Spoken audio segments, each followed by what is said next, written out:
Nee, das ist der Sindbad.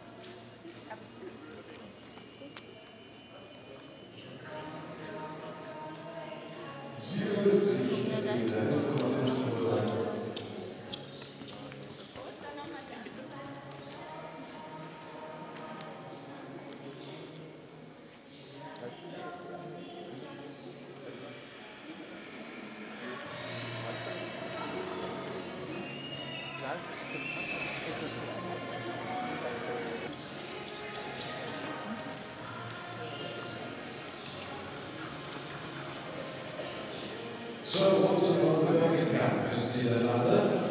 Er hat in Paderborn 2009 Leistungsprüfung mit 8,32 abgeschlossen.